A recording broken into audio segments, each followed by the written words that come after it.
صلی اللہ رسول کریم اعوذ باللہ من الشیطان الرجیم بسم اللہ الرحمن الرحیم. السلام علیکم خواتین و حضرات. Not last but previous Sunday سورہ رحمان کے سلسلے میں ہماری گفتگو ہو رہی تھی. سورہ رحمان میں جیسے میں نے عرض کیا تھا کہ کچھ چیزیں ایسی ہیں جو اس چیز کی متقاضی ہیں کہ ان پر سیر حاصل گفتگو کی جائے، تو میں روایتی انداز میں تفسیر بیان کرنے کی بجائے ان الفاظ کے بارے میں زیادہ ایمفیسس دے رہا تھا جو اس میں کی ورڈز ہیں، کی پوائنٹس ہیں.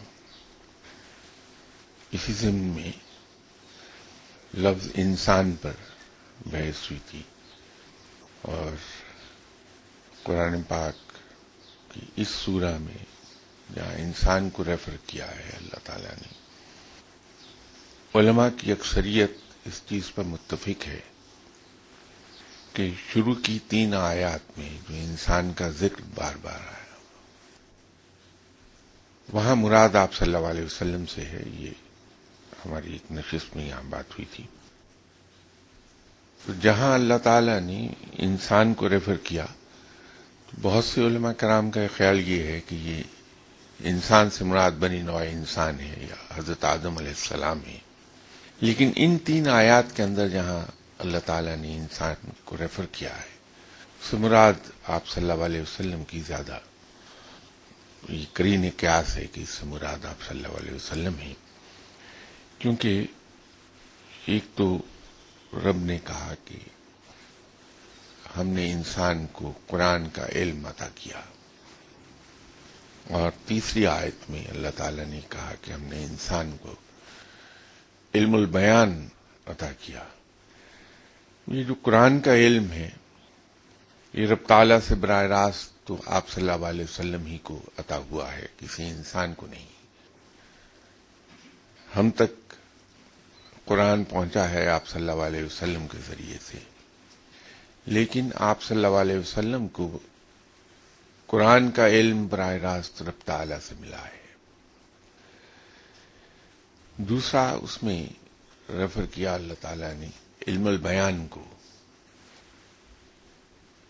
قرآن کو بیان جس خوبصورتی سے آپ صلی اللہ علیہ وسلم نے کیا ہے وہ آج تک کوئی دوسرا انسان اسے بیان نہیں کر پایا. جیسی میں نے عرض کیا تھا یہاں کسی نشست میں کہ پیغمبر، رسول یا نبی یہ سب کے سب دنیاوی لحاظ سے امی ہوئے ہیں. ان کے پاس کوئی دنیاوی علم نہیں ہوا، یا یوں کہہ لیجئے کہ انہوں نے کسی دوسرے انسان سے دنیاوی علم نہیں سیکھا. ایسا نہیں کہ رب تعالیٰ کو علم پسند نہیں ہے، ایسی بات نہیں ہے، بلکہ رب تعالیٰ تو علم کو بہت پسند کرتا ہے. اس کے پیچھے جیسے میں نے عرض کیا تھا کہ مصلحت صرف ایک ہی تھی کہ اگر کوئی نبی یا کوئی پیغمبر یا کوئی رسول اپنے ہی جیسے کسی انسان سے علم حاصل کرے گا تو انسان میں خود خامیاں ہیں، اس کی عقل میں خامیاں ہیں، اس کے علم میں بھی خامیاں ہیں. کسی انسان کا علم مکمل نہیں ہے، کسی انسان کی عقل مکمل نہیں ہے، اور کوئی شخص خود مکمل نہیں ہے، خطاؤں اور خامیوں کا پتلا ہے. تو اگر کوئی پیغمبر کسی انسان سے کوئی علم حاصل کر لے گا تو اس علم میں خامیاں اور کوتاہیاں، غلطیاں ہوں گی. اور جب کوئی پیغمبر اس علم پر عمل کرے گا تو اس عمل میں بھی خامیاں رہ جائیں گی. تو وہ زیادہ ڈیزاسٹرس اس لیے ہو جائے گا کہ عام انسان کی غلطی تو شاید اس کی اپنی ذات تک محدود رہے یا اس کے خاندان کو متاثر کرے، لیکن پیغمبر کی خدا نخواستہ اگر کوئی غلطی ہو تو وہ اس کی امت کے لیے دلیل بن جائے گی کہ ہمارے پیغمبر نے ایسا کیا اس لیے ہم ایسا کر رہے ہیں، تو پوری کی پوری قوم غلط ہوتی چلی جائے گی۔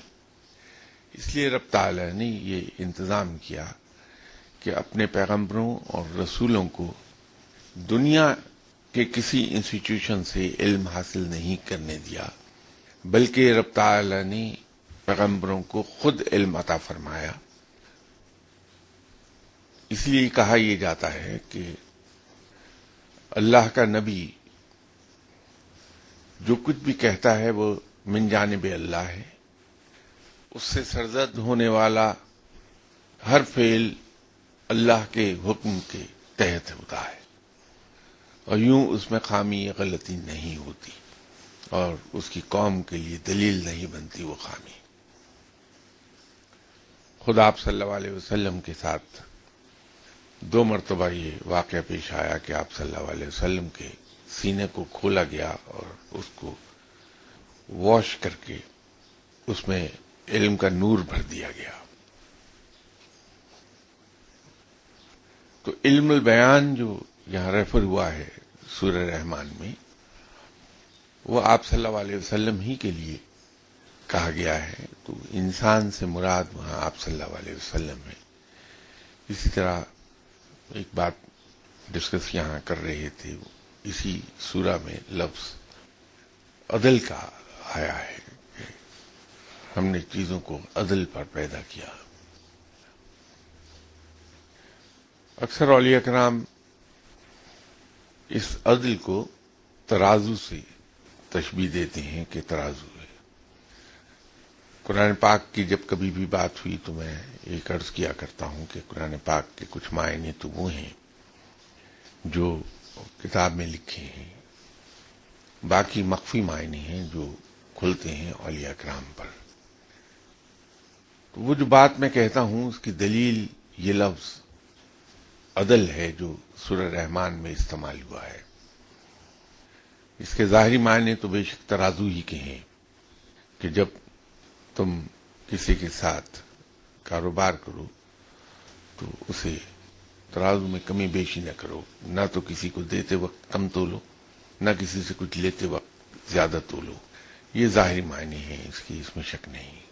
اللہ تعالیٰ نے ہمیں کاروبار کا سلیقہ سکھایا ہے یہ کہہ کے، لیکن در حقیقت اس کے جو مخفی معنی ہیں وہ اتنے سادہ نہیں ہیں کہ اس کو ہم ترازو سے تشبیہ دے کر مطمئن ہو جائیں۔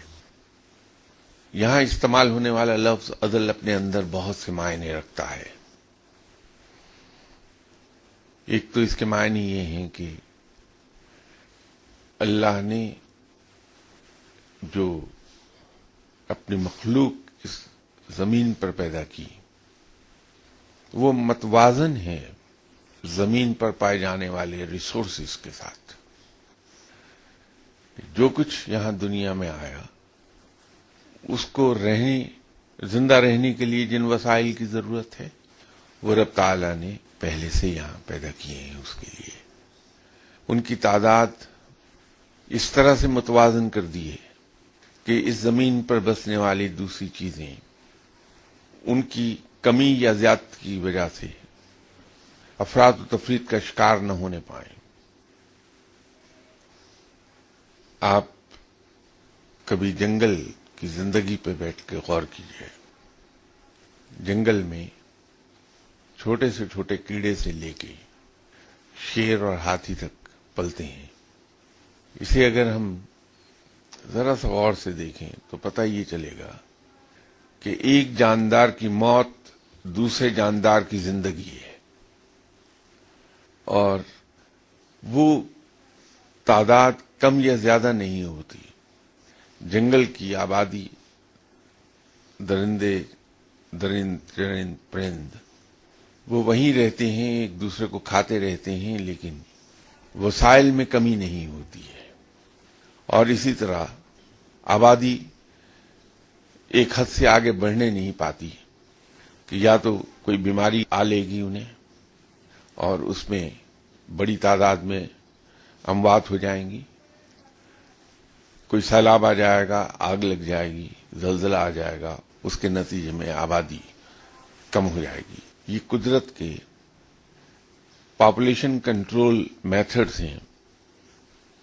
آپ میں سے جن صاحبان نے اکنامکس پڑھی ہے تو اس کے فنڈامنٹلز آف اکنامکس میں یہ پڑھا ہوگا کہ قدرت زمین پر آبادی کو کنٹرول میں رکھتی ہے، اور کنٹرول میں رکھنے کے ذرائع یہی ہیں جو میں نے عرض کیے کہ کچھ ڈیزاسٹرز رب تعالی انسانوں کے ہاتھوں لے آتا ہے، جیسے جنگ ہے. کچھ نیچرل کیلامٹیز کی صورت میں پاپولیشن کنٹرول میتھڈز ایکسرسائز ہو جاتے ہیں. قحط ہے، خشک سالی ہے، زلزلے ہیں، آگ ہے، سیلاب ہے، اور اسی طرح کے طوفان آ جاتے ہیں. تو دونوں طرح کے میتھڈز انسان کے لائے ہوئے بھی اور قدرت کے لائے ہوئے بھی، ان کے ذریعے سے رب تعالی ایک توازن قائم رکھتا ہے اس زمین پر پائے جانے والے وسائل اور آبادی میں. تو یوں اس نے ایک عدل قائم کیا ہے.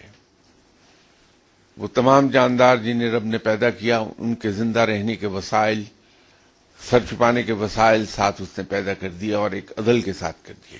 ایک توازن ہے. عدل سے مراد یہاں رب تعالی کی طرف سے پیدا کیا جانے والا وہ توازن ہے جو اس نے کیا. اسی طرح انسان یا دوسرے جاندار، ان کو زندہ رہنے کے لیے جس جسمانی ساخت کی ضرورت ہے اس میں ایک توازن پیدا کر دیا ہے. ہم میں سے کوئی بھی اگر یہ چاہے کہ انسان کے جسم میں پائے جانے والے اعضاء میں سے کسی ایک عضو کو دور کر دے، ختم کر دے، اور پھر وہ زندگی نارمل گزار لے، یہ ممکن ہی نہیں. چھوٹے سے چھوٹا عضو جو انسانی جسم کا حصہ ہے، اگر وہ ڈیمیج ہو جائے تو زندگی نارمل نہیں رہتی. ہم ایب نارمل سرکمسٹانسز میں زندہ رہنے لگتے ہیں. اسی طرح پرندوں کے اندر آپ دیکھیے کہ ان کے ونگز آف فیدرز، اگر ان کی تعداد میں ہم کمی یا زیادتی کر دیں کسی سائنٹیفک طریقے سے، تو ان کی زندگی نارمل نہیں رہتی. یہی حال درندوں کا ہے. تو یہ ایک عدل ہے، ایک توازن ہے جو رب تعالی نے پیدا کیا ہے.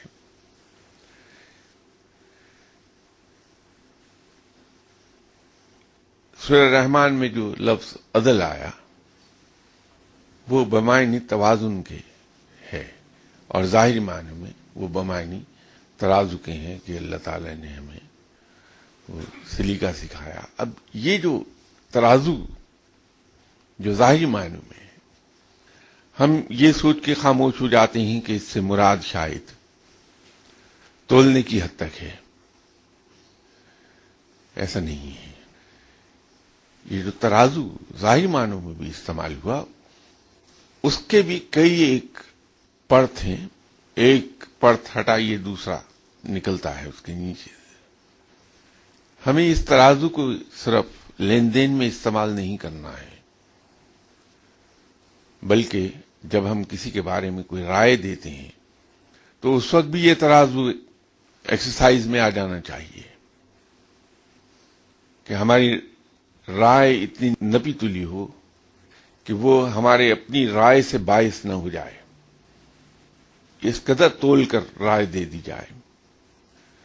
اگر ایک شخص سے میری ناراضگی ہے، ڈس لائکنگ ہے اس کے لیے، حتیٰ کہ اگر اس سے دشمنی بھی ہے، تو جب میں اس کے بارے میں رائے دوں تو وہ رائے اتنی نپی تلی ہونی چاہیے کہ میری ڈس لائکنگز کا ہلکا سا عکس اس پر نہ پڑنے پائے. جو اس شخص کی اچھائیاں ہیں وہ میں کھلے دل سے اسی طرح بیان کر دوں. مسلمان کی شان ہی یہی ہے کہ اپنے بدترین دشمن کے بارے میں بھی جب بات کرتا ہے تو مبنی بر حق ہوتی ہے.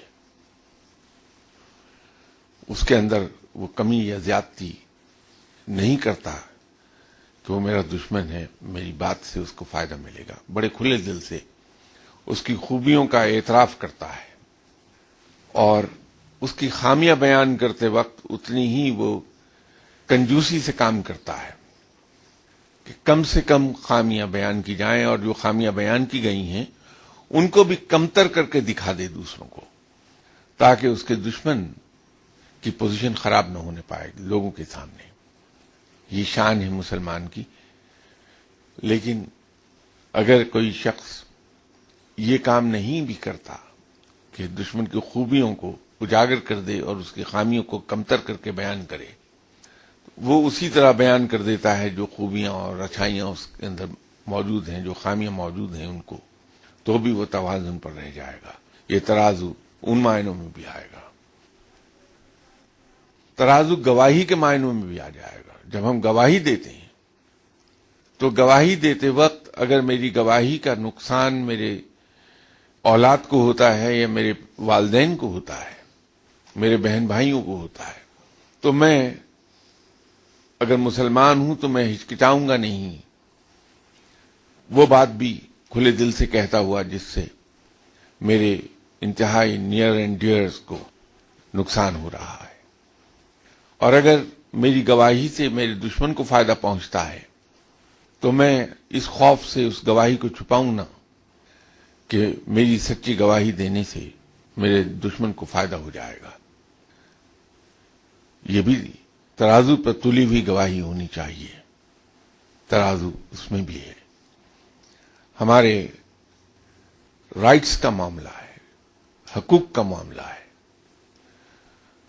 فقیر اپنے حقوق جانتا ہی نہیں کہ میرا کوئی حق بھی کسی پر ہے،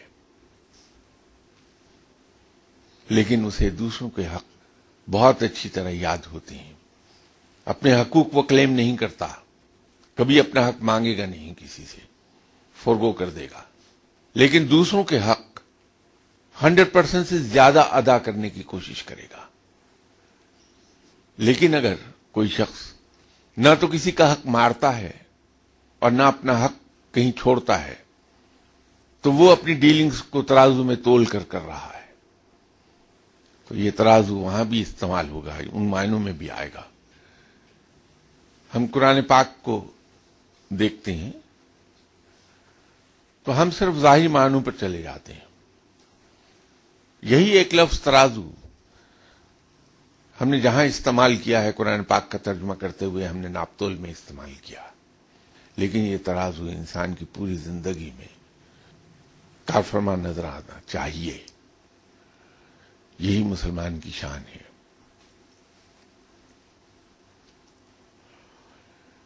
جو شخص اپنی زندگی کے تمام پہلوؤں کو سورہ رحمان میں استعمال ہونے والے لفظ عدل یا اردو میں ترازو کے مطابق ڈھال لیتا ہے کہ نہ وہ کم ہے نہ زیادہ، اس کی زندگی واقعی جنت بن جاتی ہے دنیا میں۔ اسی طرح سورہ رحمان میں اللہ تعالیٰ نے ایک اور بڑی خوبصورت چیز بیان کی۔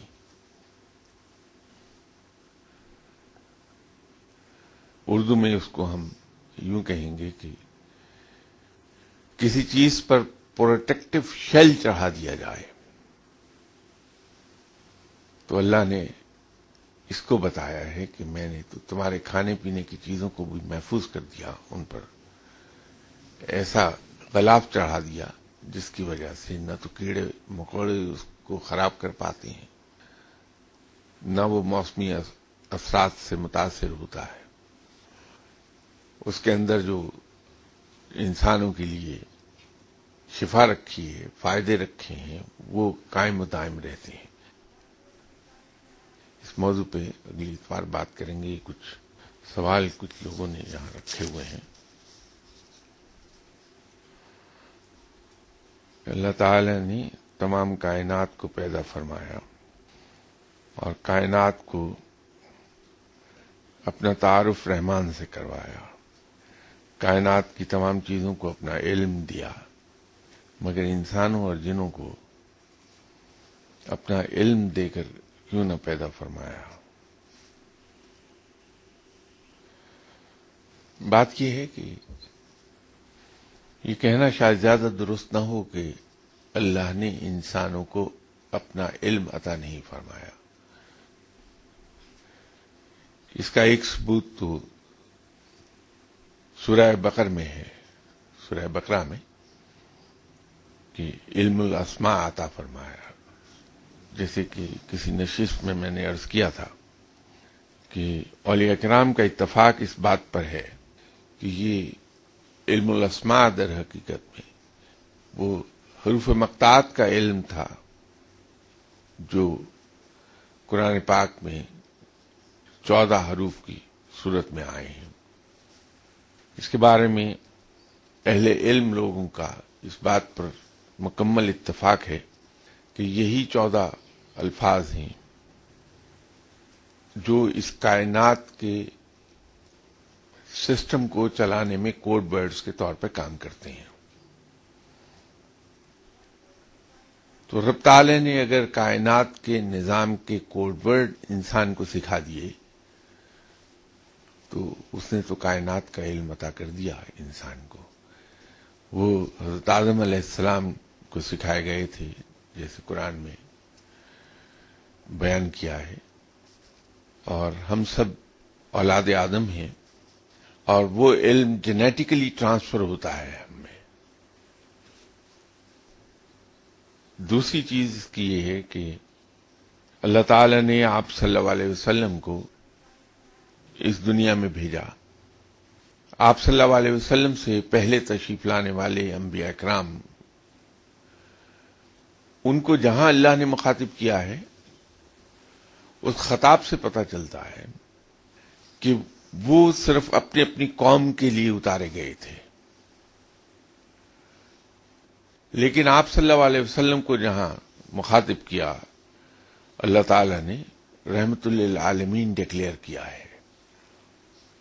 اور ان عالموں میں، ان جہانوں میں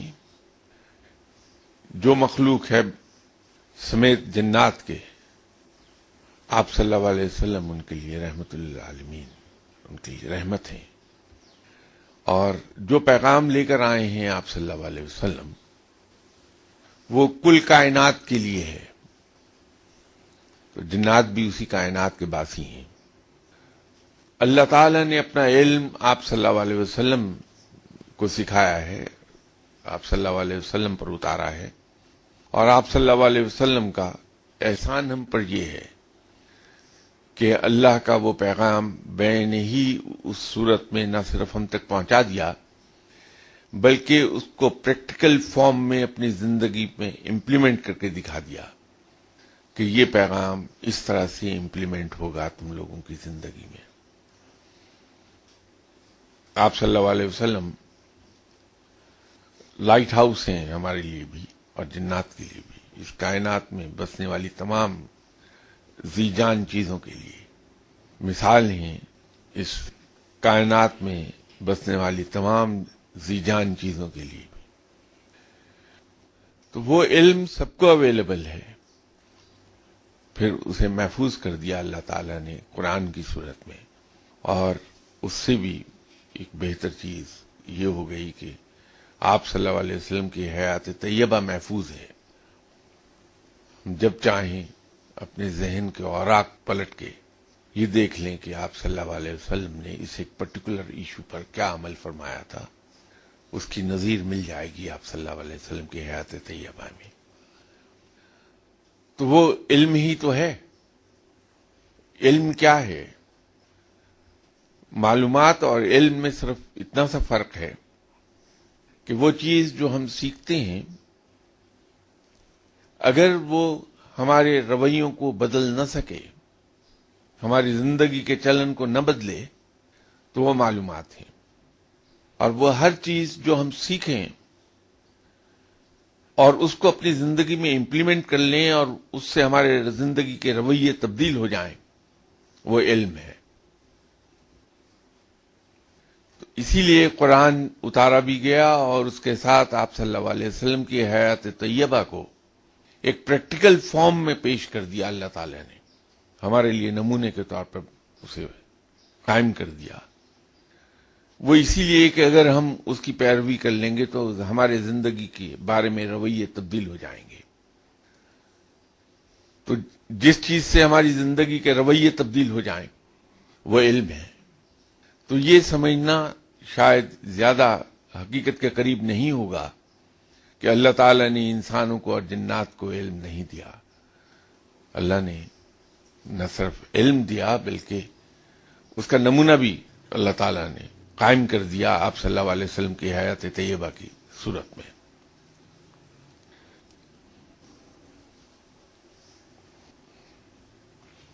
ایک اور دو سوال کسی صاحب نے بھیجے ہیں کہ ماہ ربیع الاول فضیلت و برکات پر روشنی ڈالیے. کیا 11 ربیع الاول کی رات کی عبادت آپ صلی اللہ علیہ وسلم کے قرب کا ذریعہ ہے، خاص ہے؟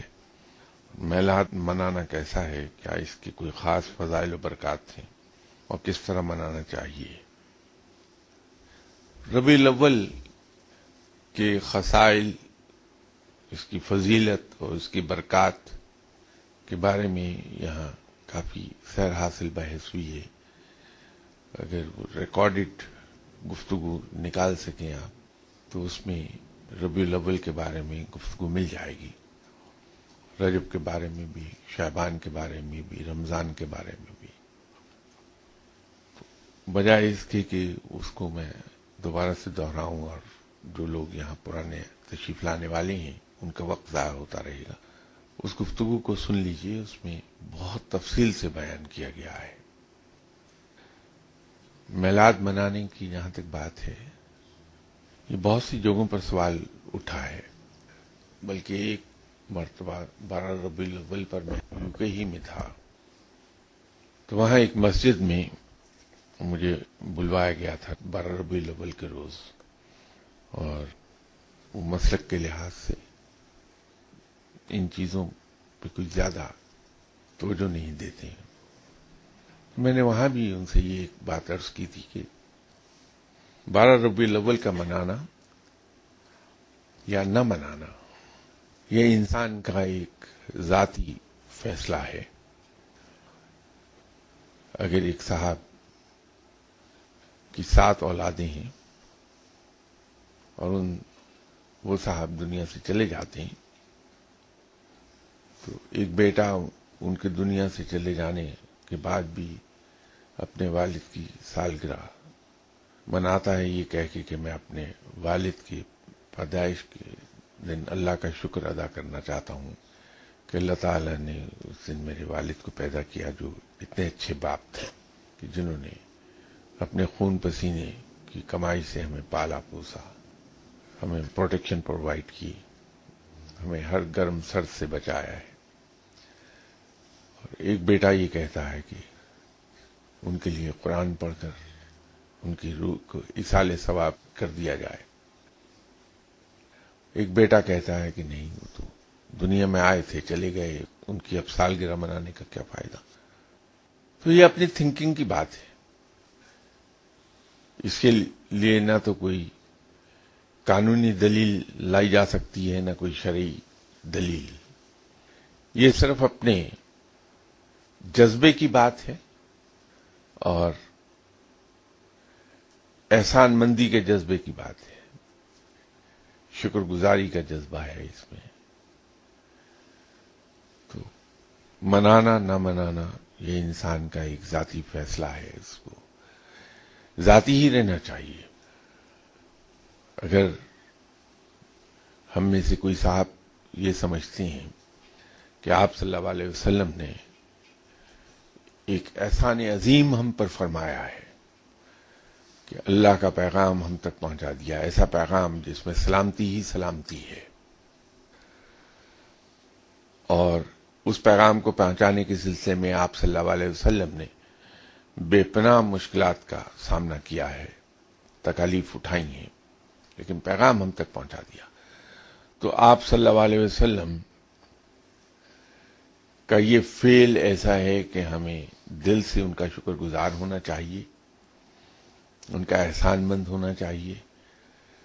اور اس احسان مندی کا اظہار ایک تو ہم درود شریف پڑھ کر کرتے ہیں کہ ہم شکر گزار ہوتے ہیں آپ صلی اللہ علیہ وسلم کے، اور اس شکر گزاری میں ہم سلام اور درود بھیجتے ہیں آپ صلی اللہ علیہ وسلم پر، اور دوسرا یہ ہے کہ آپ صلی اللہ علیہ وسلم کی دنیا میں تشریف آوری کے دن آپ کی سالگرہ اس طرح مناتے ہیں کہ اس میں خوشی کا عنصر ظاہر ہوتا ہے. تو یہ ذاتی فیصلہ ہے. اگر اس دن ہم گھر میں بیٹھ کے قرآن پاک کی تلاوت خود بھی کرتے ہیں، دوسرے لوگوں سے بھی ریکویسٹ کرتے ہیں، اور اس کلام پاک کے پڑھنے کا جو ثواب ہے، اگر اس ثواب کو ہم آپ صلی اللہ علیہ وسلم کی روح مبارک کی خدمت میں بطور نذرانہ پیش کر دیتے ہیں، تو یہ بھی شکر گزاری کا ایک طریقہ ہے. اور یہ بھی ہمارا ذاتی فیصلہ ہوگا کہ اگر ہم اس دن کو خاموشی سے گزر جانے دیں تو اس کی نہ تو کوئی قانونی دلیل ہے اور نہ کوئی شرعی جواز اس کی فیور میں یا اس کے اگینسٹ شرعی جواز نہیں لایا جا سکتا. صرف یہ ذاتی جذبے کی بات ہے کہ کوئی کس طرح منانا چاہیے. 12 ربیع الاول کے فضائل برکات کی اگر بات ہم کرتے ہیں تو صاحب اس دن کی فضیلت تو بہت ہے جو مجھ جیسا امی اور گناہگار شاید بیان نہیں کر پائے گا، لیکن ایک ضرور میں کہہ سکتا ہوں، اس کی فضیلت کس درجے کی ہے یہ تو مجھے نہیں پتا، یہ کوئی نیک آدمی جانے گا، لیکن یہ میں ضرور جانتا ہوں کہ وہ دن سب سے افضل ہے جس دن آپ صلی اللہ علیہ وسلم دنیا میں تشریف لے آئے، اور وہ مقام بہت خوش نصیب ہے جہاں آپ صلی اللہ علیہ وسلم کا ذکر مبارک ہو اور جہاں آپ صلی اللہ علیہ وسلم پر درود و سلام بھیجا جاتا ہو. میں تو ایک یہی جاہلانہ رائے ہے جس کا اظہار کر پاؤں گا، کیونکہ اس سے زیادہ میں سمجھتا ہی نہیں چیزوں کو. اس کی فضیلت میرے نزدیک تو یہی ہے سب سے زیادہ کہ یہ وہ دن ہے جس دن آپ صلی اللہ علیہ وسلم اس دنیا میں اتارے گئے تھے.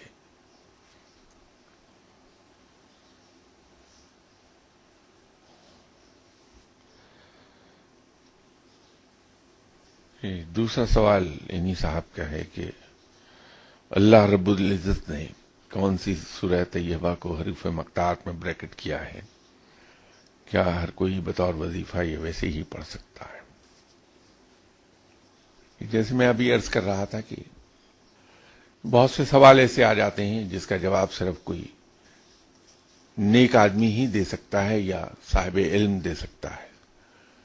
تو یہ وہ کڑا مقام ہوتا ہے جہاں مجھ جیسا گناہگار آدمی لڑکھڑاتا ہے.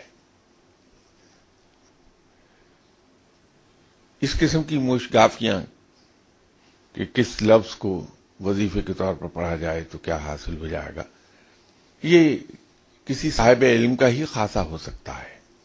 مجھ جیسا امی اس کا جواب نہیں دے پائے گا. میں تو وہی اپنے جاہلانہ خیالات کا اظہار کر سکتا ہوں جن کو کیری کر رہا ہوں کم علمی کی وجہ سے. نہ میرے رب نے کبھی مجھے گن کر دیا ہے جو میں اس کا ذکر گن کر کروں، نہ میرے رب نے کبھی میرا استحقاق دیکھا کہ میں اس چیز کا مستحق ہوں یا نہیں ہوں. بغیر میرے کسی چیز کے استحقاق کے کھلے ہاتھ سے وہ عطا فرماتا ہے. تو میں یہ دیکھ کر کیوں پڑھوں کہ اس وظیفے سے مجھے کیا فائدہ ہوگا؟ میں یہ کیوں نہ دیکھوں کہ میں تو رب تعالیٰ کا شکر ادا کرنے کے لائق ہی نہیں، تو کم از کم اس کا ذکر تو کھلے دل سے کر لوں.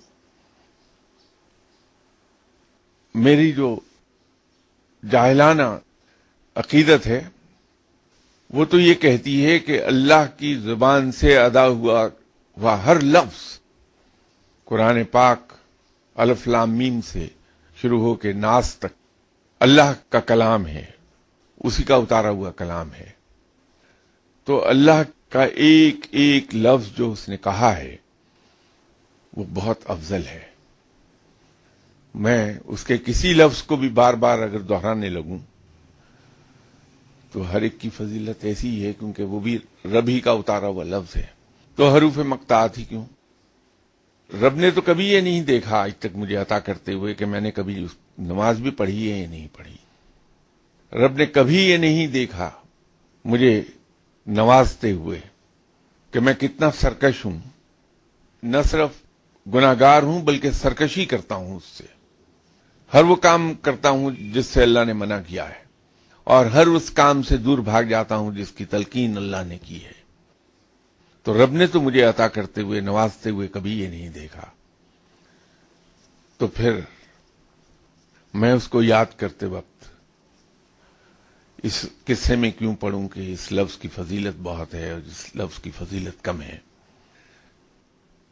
نہ میرا علم اتنا وسیع ہے کہ میں اللہ کے ادا کیے ہوئے، اللہ کے کہے ہوئے، اللہ کے اتارے ہوئے، اس کے بھیجے ہوئے الفاظ کو تول سکوں کہ کون سا لفظ زیادہ فضیلت رکھتا ہے اور کون سا لفظ کم فضیلت رکھتا ہے۔ اس کے لیے علم کی جس خزانے کی ضرورت ہے، میں تو اس کے قریب سے بھی کبھی نہیں گزرا۔